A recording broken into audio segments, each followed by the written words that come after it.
इस वक्त हमारे एक और सहयोगी मनीष झा भी मुझे स्क्रीन पर नजर आ रहे थे। मॉस्को से वो हमारे साथ मौजूद हैं। पुतिन की प्लानिंग पर यूएस इंटेलिजेंस का इस बीच सामने आया है एक और दावा।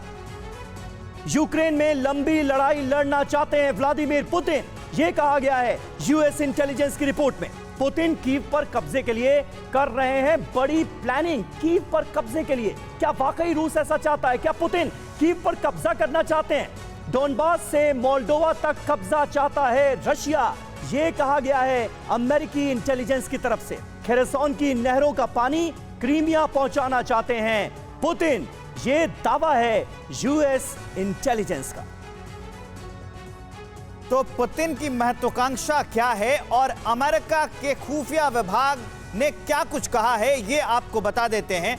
मिशन कब्जा डोनेट्स्क से ट्रांसनिस्ट्रिया तक क्या है, वो उसमें क्या कुछ खुलासे किए गए हैं, क्या कुछ दावे किए गए हैं, ये बताते हैं। दावा यह कि डोनेट्स्क, लुहांस्क, डोनबास से आगे का है पुतिन का प्लान। सिर्फ इतना ही नहीं है, वो बहुत आगे की सोच रहे हैं। यह दावा किया गया इंटेलिजेंस के द्वारा, अमेरिकी इंटेलिजेंस के द्वारा। यह भी दावा है कि खेरसोन के मीठे पानी को क्रीमिया तक ले जाना चाहते हैं पुतिन, इसलिए युद्ध लंबा खिंचेगा। ईस्ट यूक्रेन की सप्लाई चेन पर कब्जे का भी प्लान है, यह भी दावा है यूएस इंटेलिजेंस का। और ट्रांसनिस्ट्रिया से खेरसोन तक कब्जा चाहते हैं पुतिन। बहुत बड़ा प्लान, बहुत बड़ा दावा, इसलिए युद्ध लंबा चलेगा। ट्रांसनिस्ट्रिया से मोल्डोवा को नियंत्रण करना चाहते हैं पुतिन और ट्रांसनिस्ट्रिया से क्रीमिया तक एक गलियारा बनाना चाहते हैं पुतिन। ये सारे दावे किए गए हैं। यूक्रेन आर्मी को पूरी तरह से खत्म करना चाहते हैं पुतिन, और पुतिन के सपने रशियन आर्मी की क्षमता से ज्यादा हैं। ये दावे किए गए हैं यूएस इंटेलिजेंस की ओर से।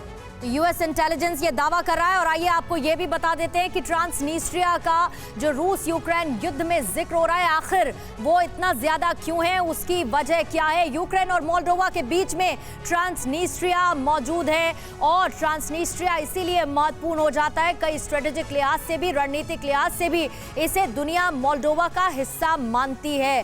ट्रांसनिस्ट्रिया ये एक आजाद देश की तरह काम करता है, और यहां अलग सरकार, अलग संसद और साथ ही अपनी सेना भी है।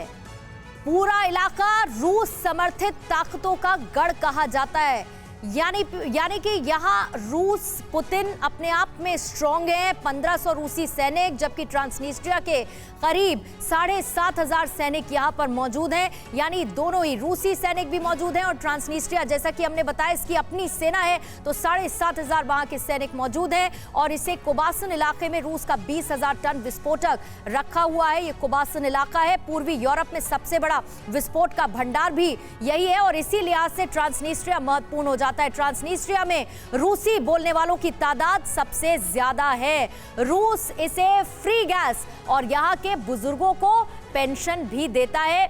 ये मदद रूस की तरफ से ट्रांसनिस्ट्रिया को वहां रहने वाले लोगों तक पहुंचाई जाती है।